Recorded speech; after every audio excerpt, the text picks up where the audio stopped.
Metro Evangelización 3000. En la Biblia encontramos el gran desafío evangelístico que han representado las ciudades a quienes desean hacer suya la orden de ir y predicar el Evangelio. En la actualidad, la mayoría de personas viven en las grandes metrópolis. Debemos aceptar que hoy podemos predicar a cientos, miles y millones de personas que están a nuestro alrededor. Y esto lo podemos hacer con planes muy abarcantes que nos desafíen a una obra mayor. Ya están listos los peces, ya están listas las redes, solo faltan los pescadores. Presentamos Metro Evangelización 3000. Todos pueden hacer algo en esta obra. En estas reuniones hogareñas presentamos a Cristo a las familias. Metro Evangelización 3000, donde más de 125 ciudades serán impactadas por el mensaje de salvación de la verdad presente. Únete, acércate y forma parte de este magno evento. Abre tu hogar y sed de gran luz. El Señor está esperando por ti.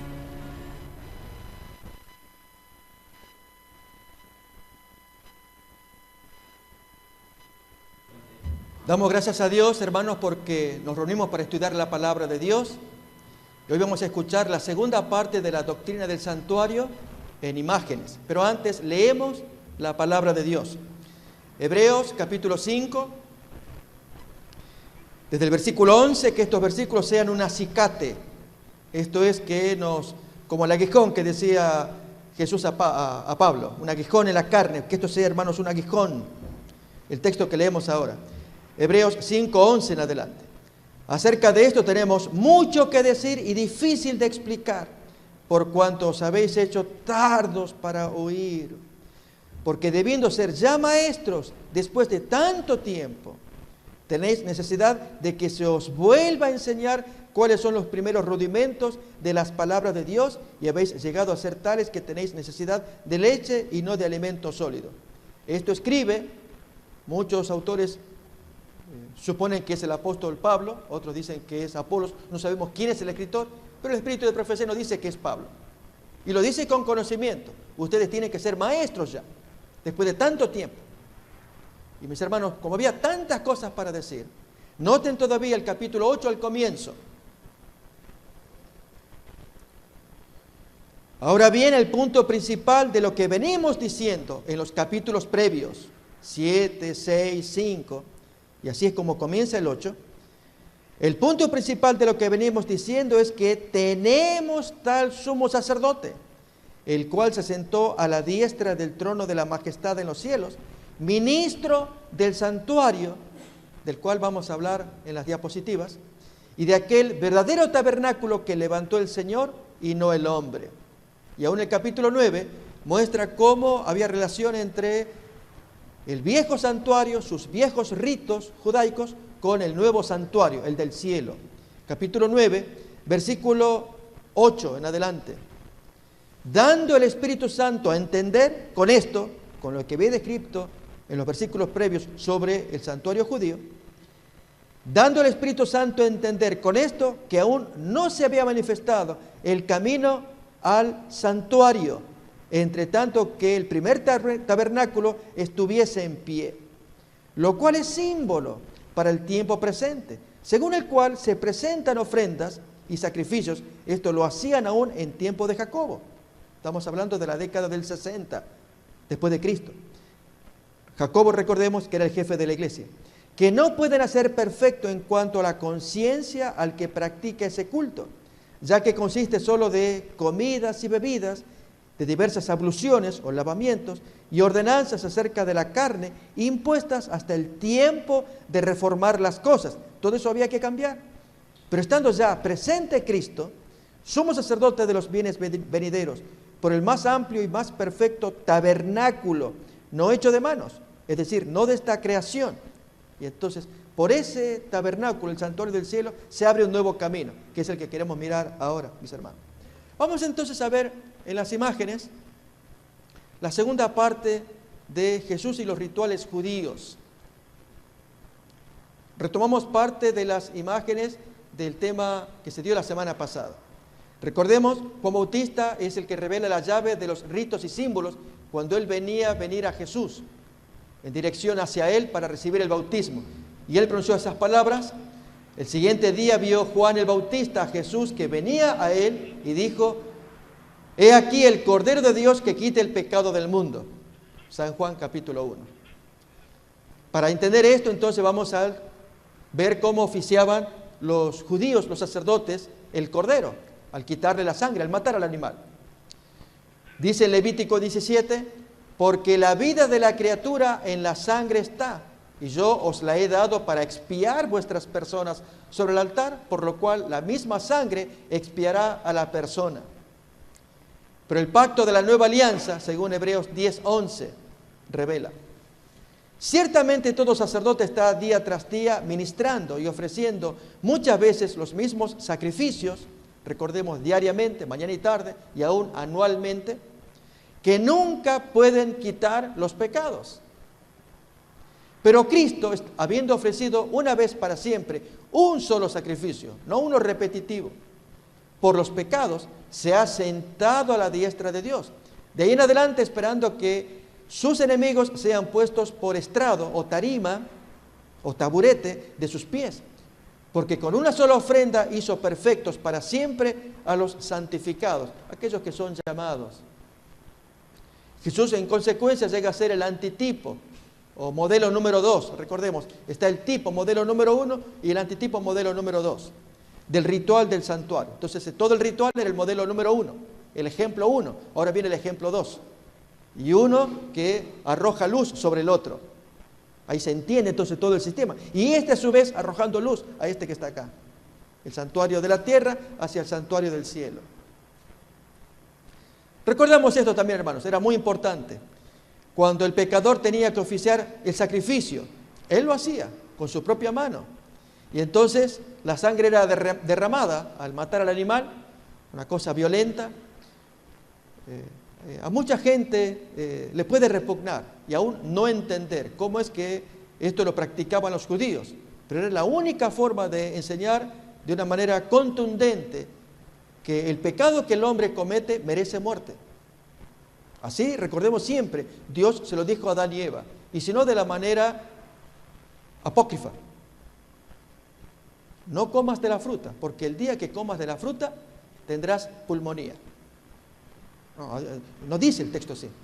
Eso es para que impacte, hermano. Era la muerte, morirás. Y por lo tanto, siempre tengamos ese concepto. El pecado es una cosa tan terrible que nos separa de Dios. No hay vuelta, merece la muerte. Y ahí es cuando el hombre entiende, ¿y qué hago yo con esto? No solamente estoy inclinado, me gusta hacerlo. Lógico, hermanos. Por eso el plan de salvación y en especial el rito que vamos a mirar ahora. Entonces, la sangre que se derramaba, allí el mismo pecador, pues infligía allí el puñalazo al pobre animal, caía sangre que se recogía en un tazón. Entonces, ahora entraba el sacerdote en escena. La sangre era untada en los cuernos de ambos altares, tanto del altar de sacrificio, hecho de bronce, que estaba en el atrio afuera, como el otro altar de oración que estaba dentro, de oro, el altar de incienso. La sangre derramada entonces, puesta en los cuernos de los altares, con ello purificaba al pecador, pero contaminaba al santuario. Entonces el pecado se transfería, ahora quedaban los cuernos.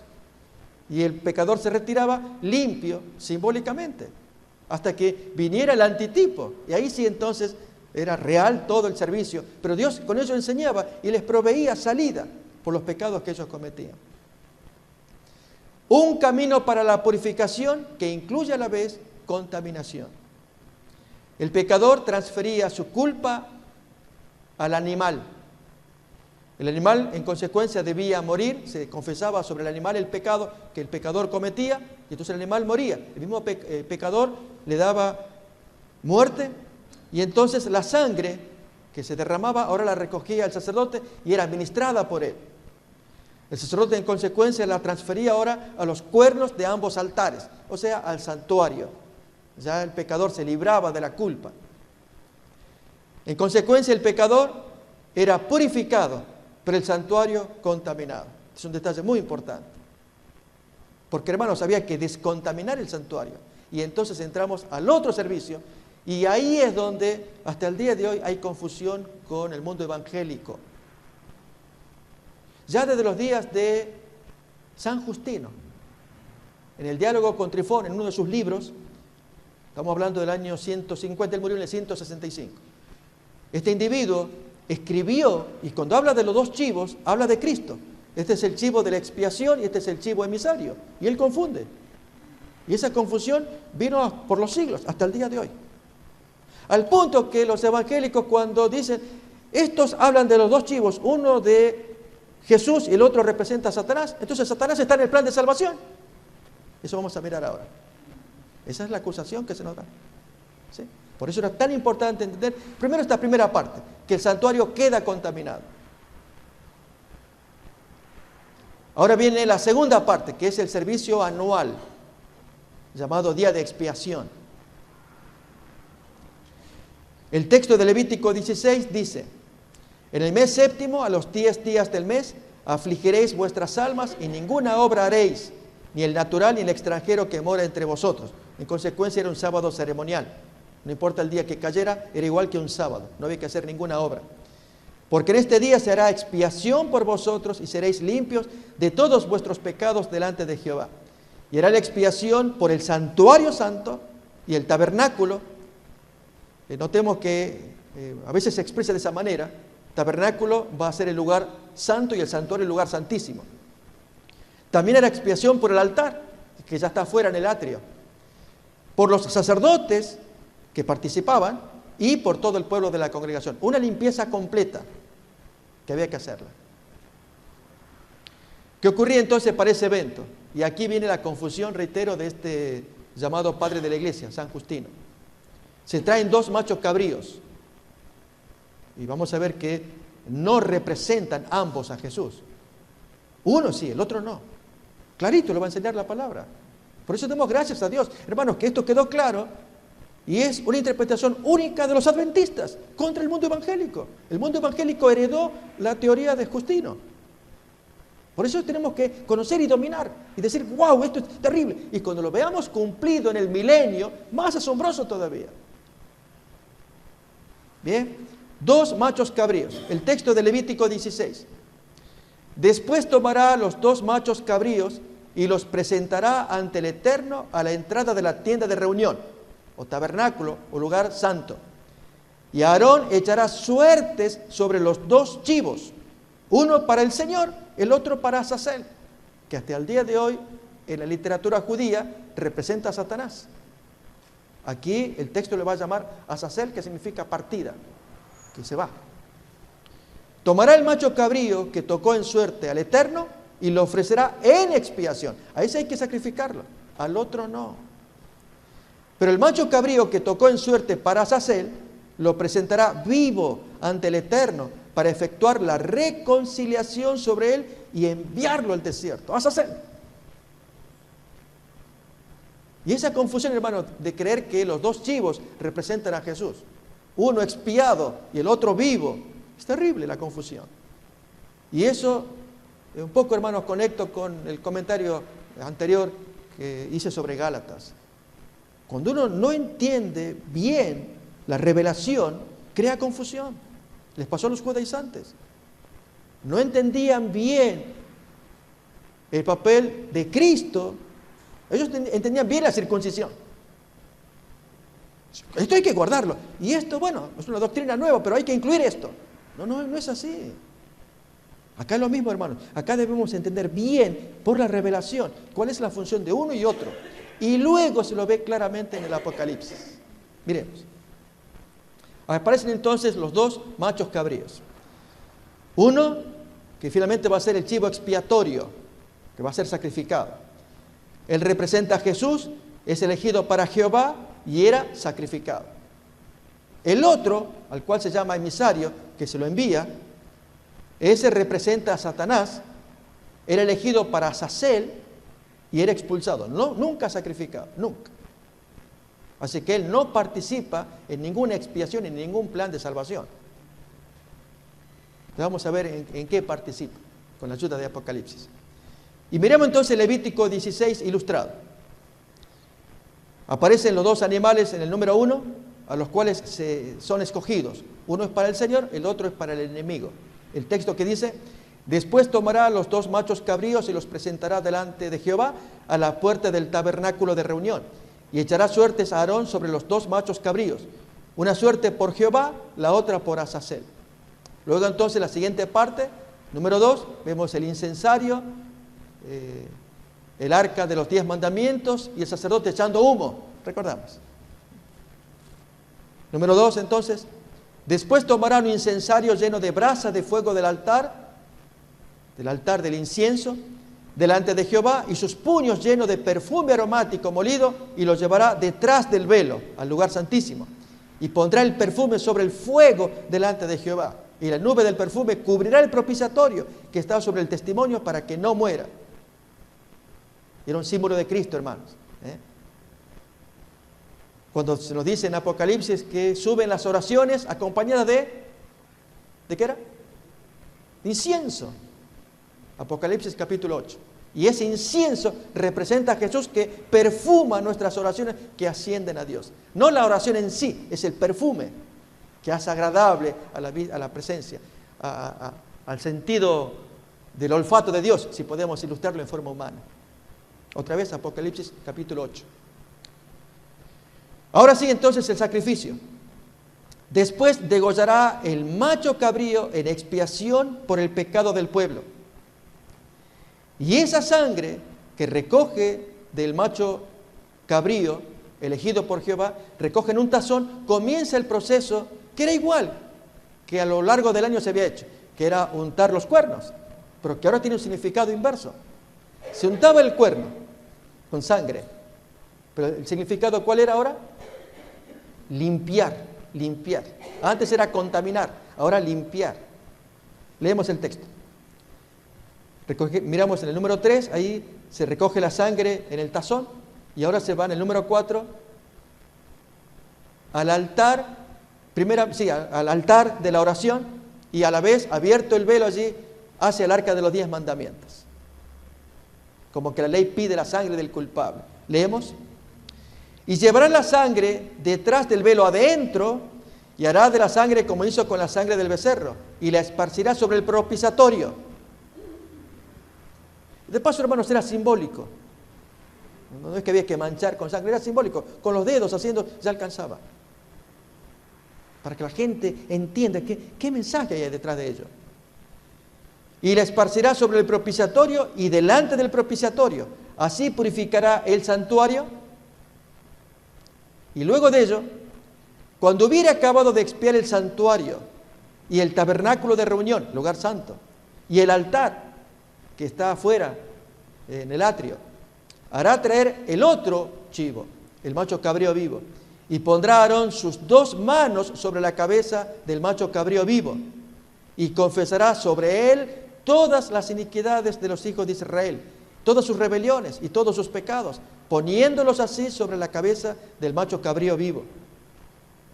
Fijémonos, hermanos, que mientras esparcía, según el número 4, esparcía la sangre sobre el propiciatorio, y luego sobre el tabernáculo de reunión, luego sobre el altar, iba limpiando, el pecado ahora caía sobre el sumo sacerdote.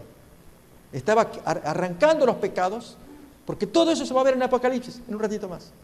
Arranca los pecados, los carga consigo, y ahora los pone sobre el otro chivo.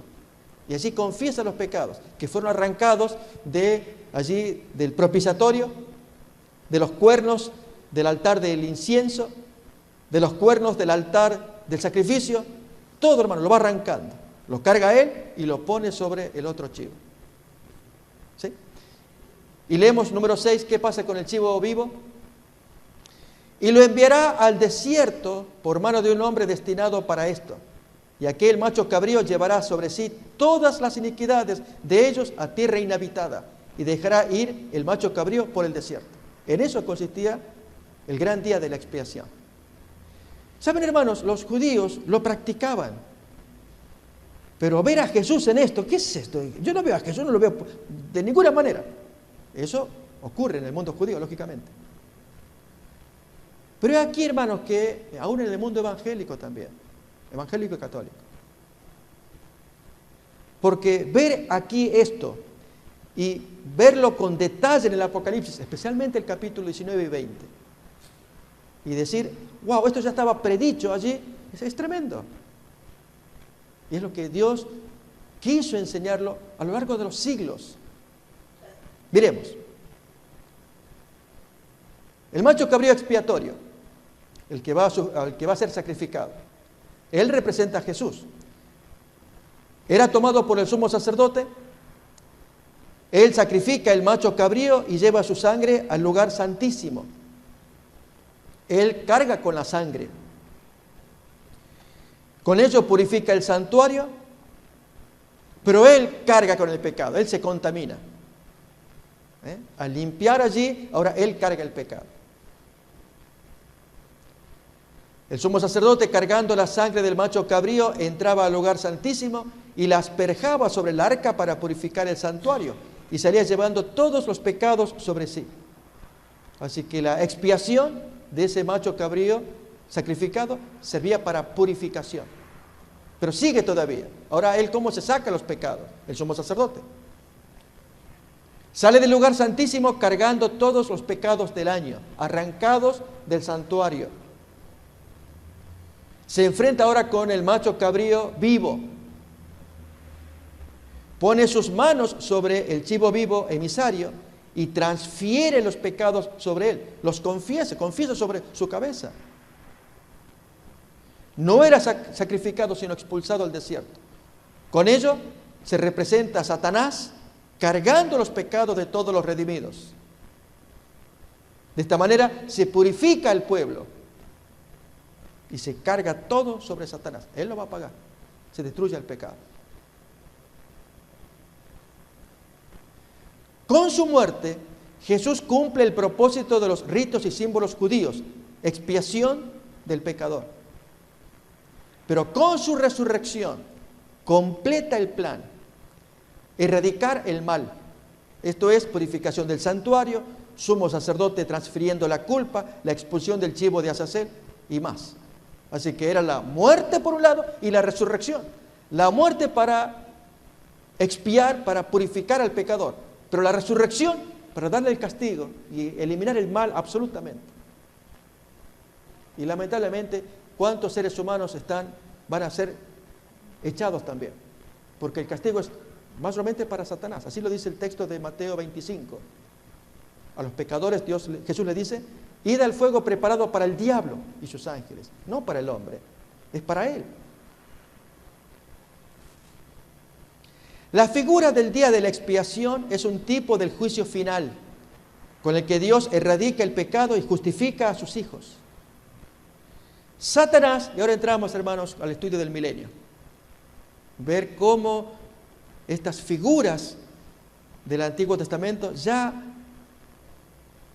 irradiaban luz y el Apocalipsis lo presenta tan bonito, tan claro y contundente a la vez.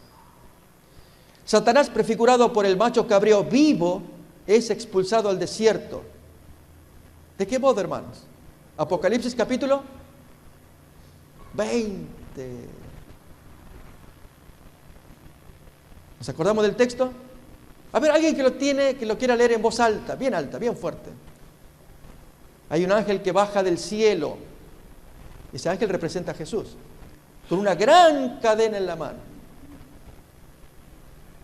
¿Y si alguien lo tiene? Vi a un ángel que descendía del cielo con la llave del abismo y una gran cadena en la mano, y prendió al dragón, la serpiente antigua, que es el diablo y Satanás, y lo ató por 1000 años.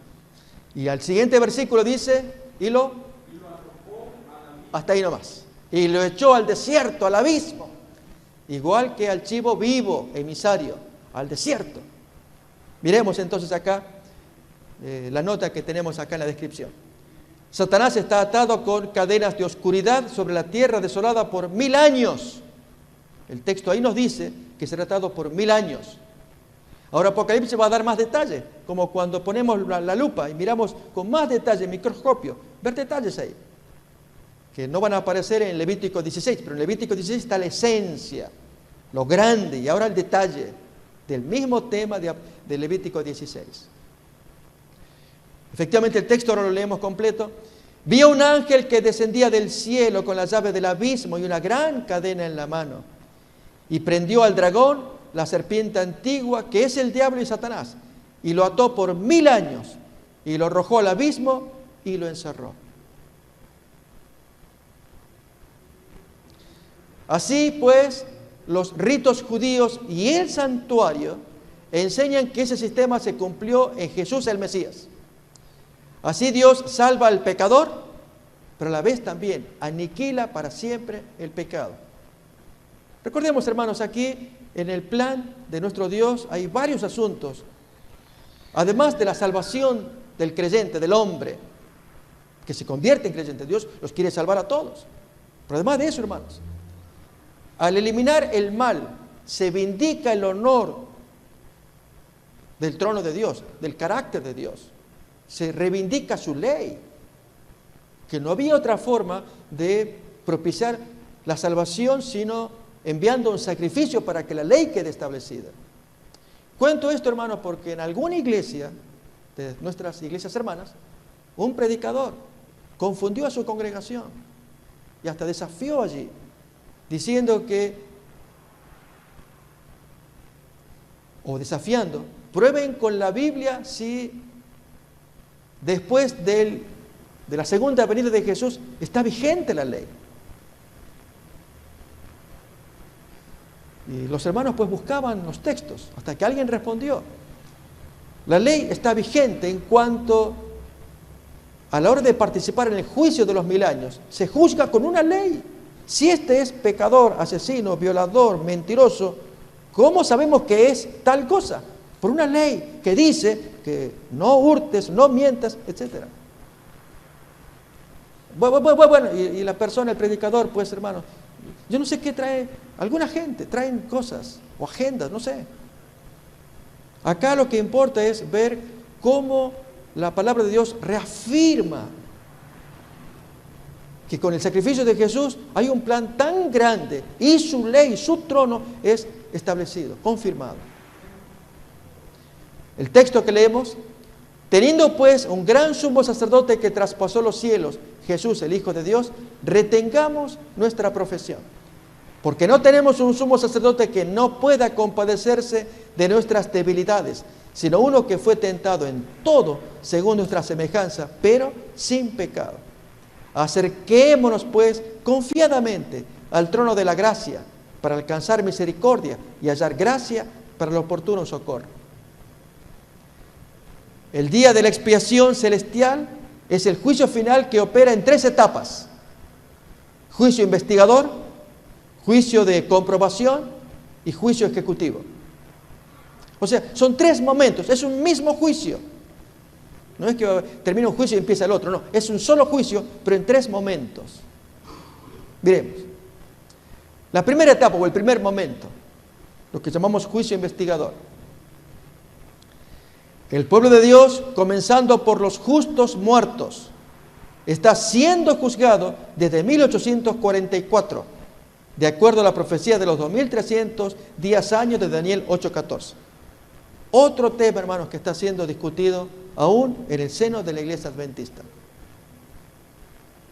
Aún eruditos, hermanos, en algunas iglesias se predica, no hay base para 1844. Daniel capítulo 8:14 tiene otra comprensión. Y entre ellos, hasta un predicador, doy el nombre, Desmond Ford, que es recibido en algún lugar allí para que él predique. Y hay quienes dicen, si tú no lo dejas predicar, entonces tú tienes tu mente cerrada. Déjalo que él lo ve de otra manera. Quiero escuchar la otra manera. Y uno diría, pero tiene su lógica. ¿Por qué solamente un punto de vista? ¿Por qué no escuchar el punto de vista opuesto? Pero hermanos, si hacemos esto, ok, vamos a dejar el punto de vista opuesto. Qué importante es que estemos preparados cuando venga gente que desafían puntos tan importantes como estos. Daniel 8:14, el juicio investigador. Y que de los hermanos humildes, del laicado, aparezcan voces potentes como Esteban, hermanos. Por eso yo animo que estudiemos, que salgan nuevos Esteban y callen esta gente, que son los eruditos. Ya di el nombre. Y a veces cuando uno los mira que son el fulano de tal y erudito y están los hermanos, incluso gente instruida, escuchando. Y como nosotros no tenemos tanto estudio, no, hermanos, leemos la palabra es autoridad para él y para mí. El texto dice esto, vamos a escucharlo. Pero hermanos, ¿eso significa qué cosa? Estudiar.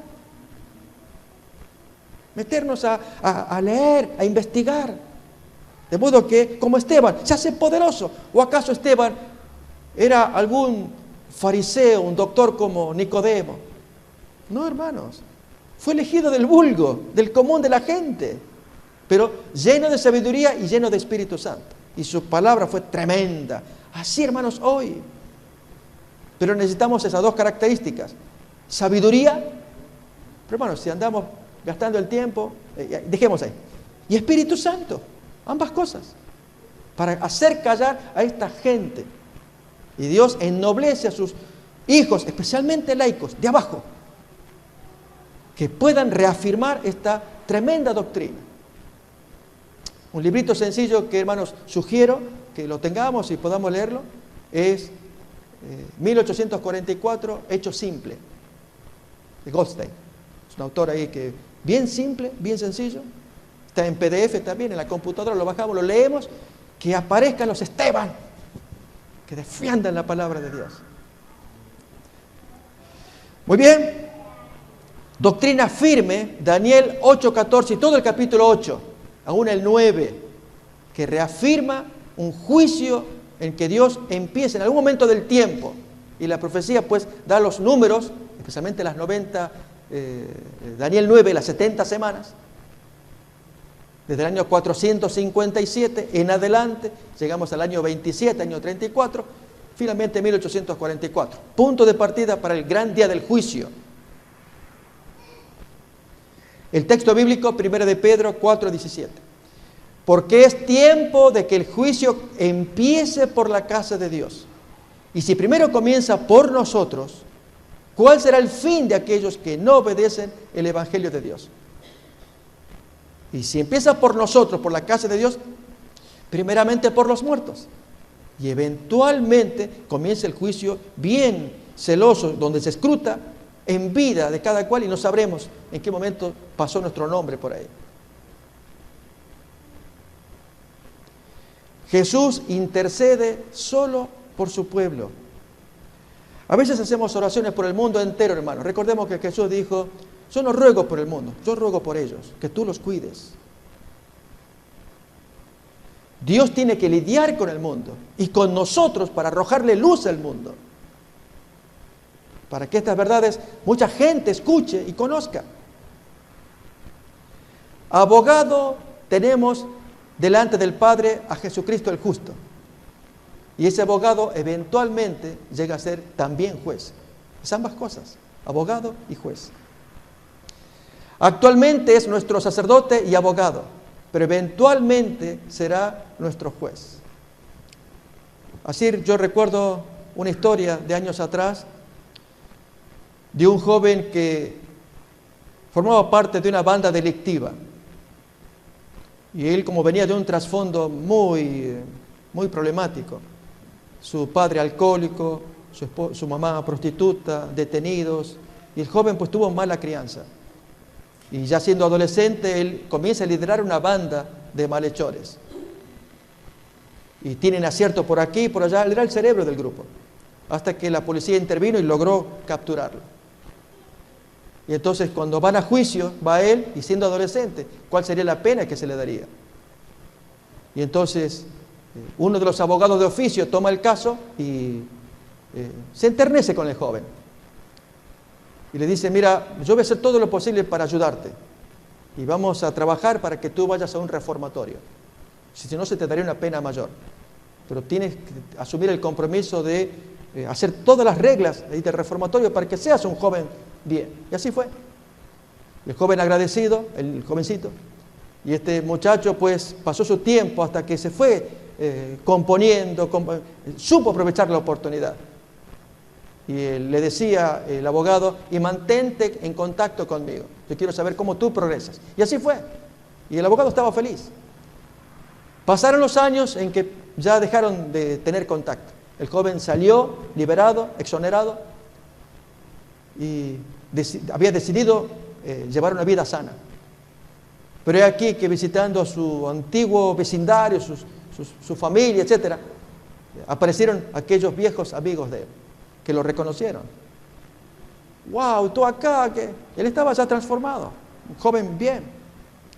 Pero uno de ellos, pues, que le propone: oh, mira, estamos planeando con algunos amigos hacer un atraco, y tú eras el cerebro, yo te recuerdo, y te pido que vengas y nos orientes.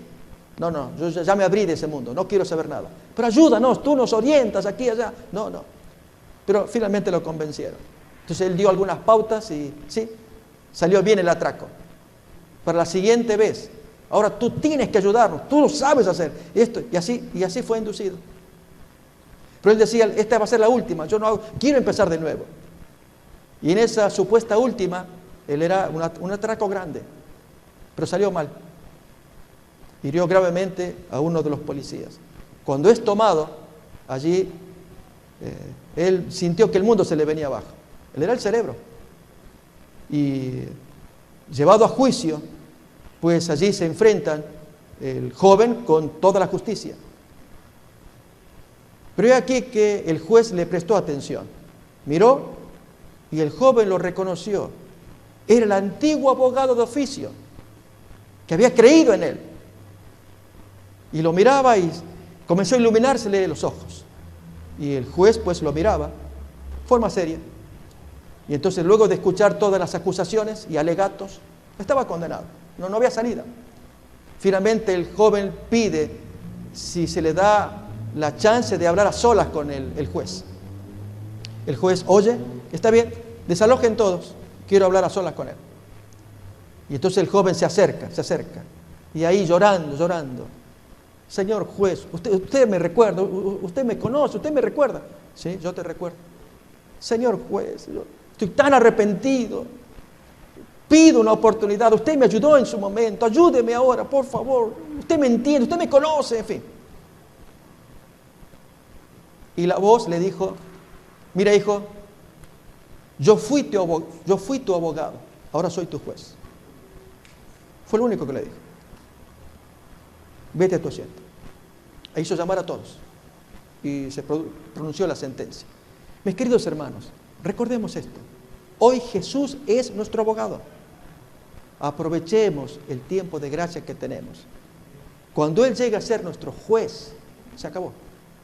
No, pero Él es mi abogado. Yo soy tu juez ahora. El texto que estamos leyendo acá, hermanos, lo repasamos otra vez. Abogado tenemos delante del Padre a Jesucristo el justo. Pero el texto de Hechos 10:40, que miramos ahí, o leemos arriba el comentario, actualmente es nuestro sacerdote y abogado, pero eventualmente será nuestro juez. Así lo dice Hechos 10, Pedro a Cornelio. Y nos mandó que predicásemos al pueblo y testificásemos que Él, Jesús, es el que Dios ha puesto por juez de vivos y muertos. Y hermanos, si Él va a ser el juez, nuestro caso está ganado si hoy es nuestro abogado. Si hoy le servimos y nos humillamos y le obedecemos. Pero si mantenemos distancia con Él y hacemos de las nuestras, cuando llegue el tiempo, hermanos, ¿qué nos va a recomendar? Él es el juez, no va a ser excepción. ¿Se entiende? En esto se ha perfeccionado el amor en nosotros, para que tengamos confianza en el día del juicio. Pues como Él es, así somos nosotros en este mundo. Carta de Juan. ¿Cuál será la sentencia final de... Qué cosa extraña, hermanos, que a la vez es abogado y juez, pero acá será juez ya. En Apocalipsis 22:11, misteriosas palabras, tan profundas a la vez. El que es injusto, haga injusticia todavía. Y el que es santo, santifíquese todavía. Es decir, siga su camino, porque hermanos, en este juicio, como no sabemos cuándo se pronuncia el caso de cada cual, y muy especialmente cuando ya cesó el juicio para dar momento a la venganza, es decir, al exterminio, lo que es el fin del mundo, de acuerdo a Apocalipsis. Y eso nadie lo va a saber, sino esta sentencia que se pronuncia en el cielo. El que es sucio, revuélquese, siga así, siga así. Y el que es santo, santifíquese. Si ha aguantado, siga aguantando. Retenga lo que tiene hasta el final. Y hermanos, si reparamos en el versículo, si una persona se ha caracterizado por ser floja, permítanme hablarles al corazón a ustedes. Esa es mi misión también. Si nos hemos caracterizado por ser flojos, pastor, no me llame así, yo no puedo venir a las reuniones de las 40 días de oración, no puedo. ¿Ok? Está bien, yo entiendo, tú trabajas. Bueno, les tengo que decir la verdad. Trabajo sí, pero sé que en algún momento yo puedo venir, pero prefiero mirar la novelita, bueno, lo que fuera. O sea, hermanos, primero, sí que hay justificadas y sobradas razones para no estar. Está bien, hermanos, nadie cuestiona. Habla el corazón de aquellos que pueden, pero son flojos. La sentencia va a decir, el que es flojo, sígale flojo, ya, se acabó, ya está, sígale. Por eso, hermanos, tenemos que dar vuelta a esto, por nosotros mismos. Si el texto, que pido otra vez que lo pongamos en pantalla, está claro allí. El que es injusto, siga. El que es flojo, siga. El que es decidioso, siga. Si no lee la Biblia, prosiga no leyendo. Sigue, ya se acabó. Es severo, hermanos. Este es un llamado que Dios nos hace al corazón de todos, para que hagamos un vuelco, un clic, que se haga un cambio. Porque hay un dicho popular que aparece ahí en los cartelones del freeway, en las calles. Es necio pensar que haciendo lo mismo haremos cambios. Yo quiero un cambio. Ok, haciendo lo mismo no hay cambio. Es necio pensar que haciendo lo mismo se producen cambios. Y los cambios, hermanos, en la vida espiritual especialmente, para que haya fervor, que haya fuego, fuerza, entusiasmo, pasión por la lectura bíblica, pasión por Cristo, exige cambios. Y eso es de cada cual. Algunos que están avanzados, bien avanzados, otros menos, y algunos que están casi como la sentencia que está acá. ¿Haremos cambios, hermanos? Pregunto, ¿haremos cambios? Que Dios nos bendiga. Esto es, los justos vivos serán aprobados, pero los pecadores. Y entonces ya vimos una primera etapa, un primer momento. Dijimos el juicio investigador. Y ahora viene el segundo momento, que es el juicio de comprobar los libros de aquellos que se perdieron. Sean borrados del libro de los vivientes y no sean contados con los justos, menciona el Salmo 69, versículo 28. Ahora viene entonces la segunda etapa, juicio de comprobación, o segundo momento. Recuerden que es solo un juicio que va de cabo a rabo, no se termina.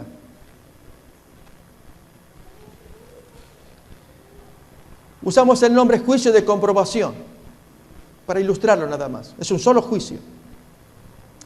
Después de la segunda venida, el juicio de comprobación se llevará a cabo en el cielo por espacio de 1000 años. Los registros celestiales revelan la justicia de Dios. Los textos probatorios.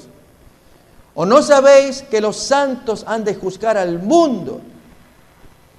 Yo, hermanos, como les dije, estremecido por el caso que conté de cierto compañero o compañera adventista que ahora, teniendo poder, va a llevar el caso legal para que entonces el juez del mundo dé la sentencia contra esta persona si en el lapso de una semana no quita los videos en YouTube de lo que ha corregido del seminario que dio, seminario cuestionable. Y entonces ir a alguien del mundo, a un juez del mundo, que zanje. Y lógicamente va a zanjar, hay poder, hay dinero, en fin, todo demás. Y esta es una pobre persona. Con una computadora, el video, y trabajó a solas con citas de Elena White. Pero el texto, hermano, acá está diciendo que vamos a juzgar al mundo, no que el mundo nos tenga que juzgar. Nunca cometamos ese error, hermanos. Si tenemos diferencias entre nosotros, pastor, discúlpeme, yo al hermano fulanito, no, yo lo llevo a corte, porque lo que me hizo merece corte. y el juicio que le voy a hacer, usted no se imagina. No, hermanos, eso arreglémoslo entre nosotros. ¿Por qué ventilar nuestros problemas ante un juez mundano? Si lo podemos estudiar entre nosotros, con las autoridades entre nosotros. Para que el mundano vea que somos un pueblo que tememos, tenemos un Dios al cual amamos, al cual respetamos. Y si tenemos que sujetarnos, nos corregimos. Estamos acá en la tierra para ayudarnos y corregirnos. Pero el texto ahí te está diciendo que vamos a juzgar al juez aquel también, al juez mundano. 1 Corintios 6, 2 y 3. Otra vez. ¿O no sabéis que los santos han de juzgar al mundo? ¿No sabéis que hemos de juzgar a los ángeles? A los ángeles malos, a los demonios. Y luego entonces de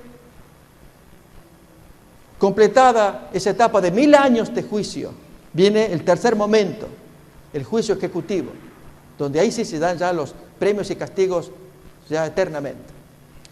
Al tiempo del descenso de la santa ciudad, después de los 1000 años, se ejecutará el castigo de los malos. ¿Qué sucede con ellos? Y el que no se halló inscrito en el libro de la vida fue lanzado al lago de fuego. Apocalipsis capítulo 20. Toda esta doctrina, hermanos, está basada en Apocalipsis, con más detalles de lo que miramos del macho cabrío vivo, que fue lanzado al desierto, y ahí nomás quedó. Pero ahora se dan detalles en Apocalipsis. ¿Qué pasa con ese chivo vivo en el desierto? Apocalipsis 20 cuenta también que los pecadores resucitan. Capítulo 20, versículos 7 al 9. Cuando los 1000 años se cumplan, Satanás será suelto de su prisión y saldrá a engañar a las naciones que están en los 4 ángulos de la tierra, a Gog y a Magog, a fin de reunirlos para la batalla, el número de los cuales es como la arena del mar. Y subieron sobre la anchura de la tierra y rodearon el campamento de los santos y la ciudad amada. Estos son momentos, hermanos, sublimes para imaginar que mientras Satanás había sido echado al abismo y todos los cadáveres de la tierra estaban aquí en el abismo, desde Caín en adelante, todos los pecadores. En tanto que en el cielo, llevados por Jesús en la segunda venida, estaban todos los santos, los que se salvaron. Por 1000 años, juzgando los libros de toda esta gente que se perdió y aún de los demonios,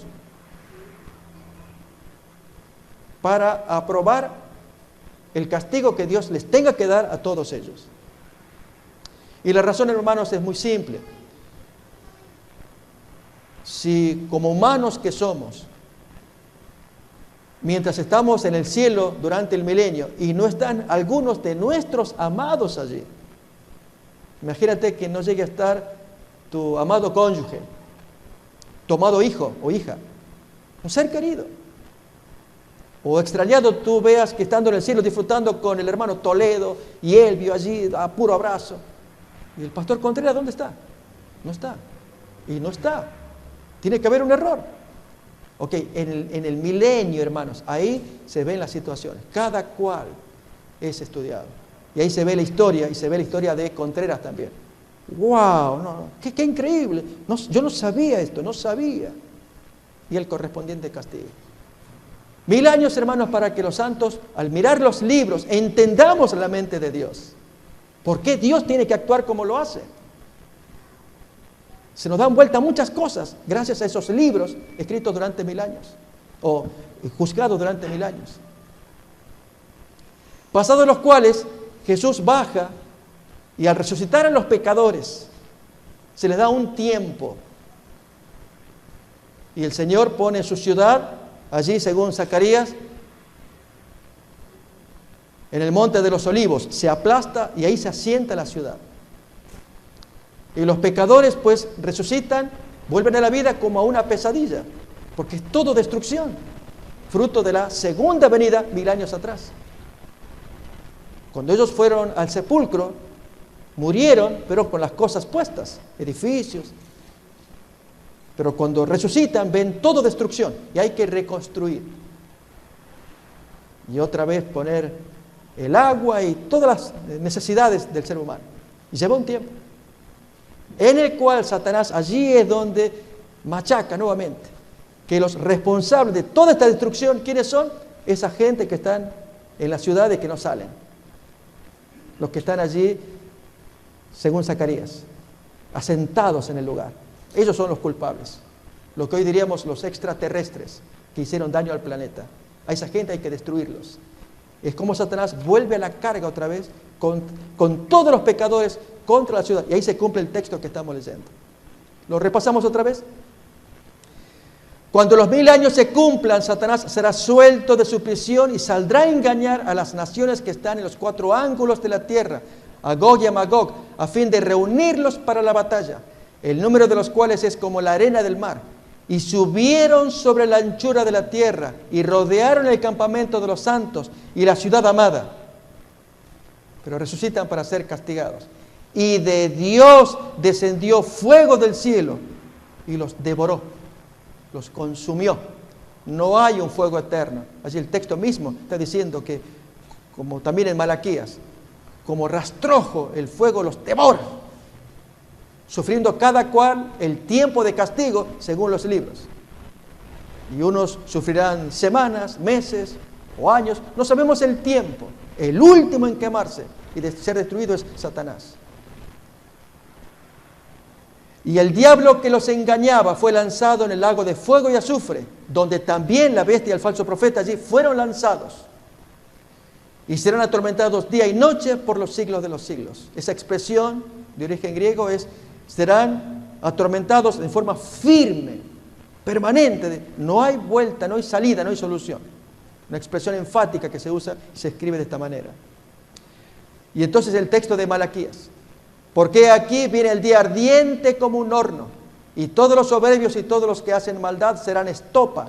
Aquel día que vendrá los abrazará, ha dicho Jehová de los ejércitos, y no les dejará ni raíz, que es Satanás, ni rama, que son sus secuaces, ángeles y hombres. Sí, hermanos, Jesús viene como juez. ¿Nos prepararemos? ¿Qué haremos, hermanos? ¿Cómo nos sentimos al estudiar los símbolos judaicos por un lado y su cumplimiento de acuerdo a Apocalipsis? ¿Nos da alegría, hermanos, que nuestro Dios lleva el control de las cosas? ¿Lo gozamos? Dios no perdió el control. Sigue confiando en tu Dios y especialmente busca a tu abogado. Que Él te ayude, me ayude con los problemas personales que cada cual carga. Que nos limpie del pecado y seamos sanos, limpios, santos. Y empezar una experiencia de transformación, hermano. Que dé vuelta esta historia acá de Alhambra, aún la ciudad, aún el mundo, hermanos. Y más con un vehículo tan precioso que Dios nos ha prestado, como es el satélite. ¿Vamos a orar? Vengamos, hermanos, pasemos aquí adelante. Tengamos una oración de reconsagración. Pidámosle a Dios que nos haga criaturas nuevas, sanas, limpias y poderosas a la vez para dar testimonio de nuestro Salvador. Pasemos adelante, vamos a orar todos y lo hacemos de rodillas también. Y si están los hermanos en la distancia, también les invitamos a que nos acompañen en la oración.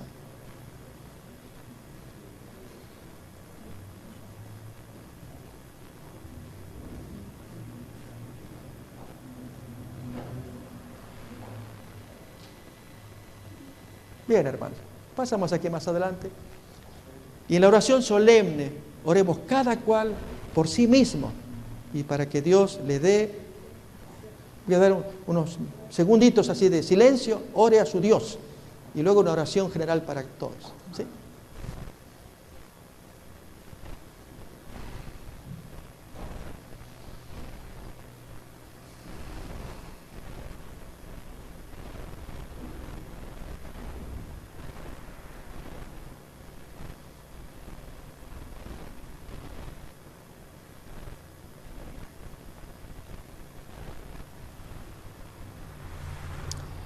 Querido Padre que estás en el cielo, gracias te damos por la luz que has revelado en la santa palabra de Dios.